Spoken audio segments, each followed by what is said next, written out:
All right, so let's talk about sparring. I don't care how many times as a beginner that you probably hit the pads and you raw as hell on the pads, or you on the bag looking crispy. You have to spar. You have to spar. Boxing is not one of them things that's like compared to flying a plane or like doing surgery, right? As a doctor, you read books, right? But let's be real. You're not gonna let a doctor that ain't never performed a practice surgery get in there and do anything to your body.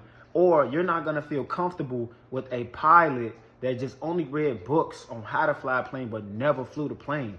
I don't care how many YouTube videos that you watch, you kind of gotta do this in order to kind of get it. Yeah, you can practice the jab, you can understand, you can practice the jab on how to throw the jab. But what happens when somebody throws a different look of a jab? How do you defend it?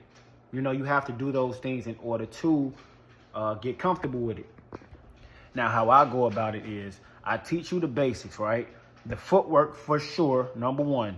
Then shadow boxing, making sure everything is thrown the right way. And then incorporating the head movement. Once I feel like, either you're catching it or you don't understand why you're doing it necessarily, then it's time for you to get in the ring so I can see the retention. Okay, are you retaining this information? You know what I'm saying? Are you getting what you're doing? And so you can understand why. Why are you doing it, right? I might explain it to you in the ring, but when it's coming at you and you keep getting hit with that jab, now you got a different look of why you need to move your head a certain way. See, I know that you're not gonna remember everything that we drilling and that we working on. If you get tired, you going back to what you know for sure. You throwing everything hard. You street fighting again. You know what I'm saying? If the pressure get too heavy for you, you street fighting again. Or you balling up, you shelling up. It has to be drilled. Now, when building a beginner boxer, listen to me. It is important because just like when I train dogs, my dog trainer tell me, because that's what we doing. We building dogs from scratch, right? But my dog trainer would tell me too much pressure would break the dog, right?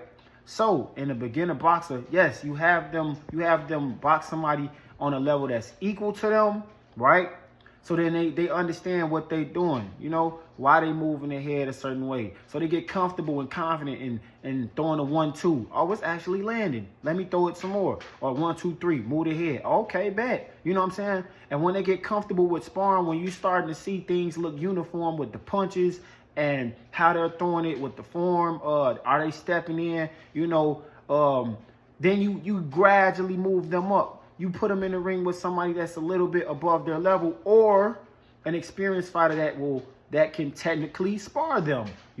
Maybe only throwing a jab to the body, or maybe throwing some shots, but not as hard, trying to get them out of the ring, trying to knock them out.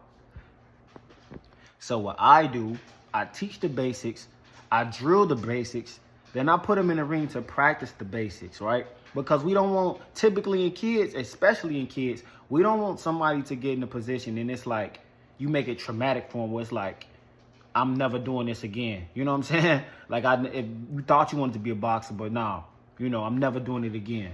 That's not what we're trying to create. We're trying to slowly build confidence. And then that's when we'll start, putting them to a real test. But either way it goes, sparring is one of those things that you literally have to do in order to be a fighter. Real time or just trying to learn like the technique, you have to spar.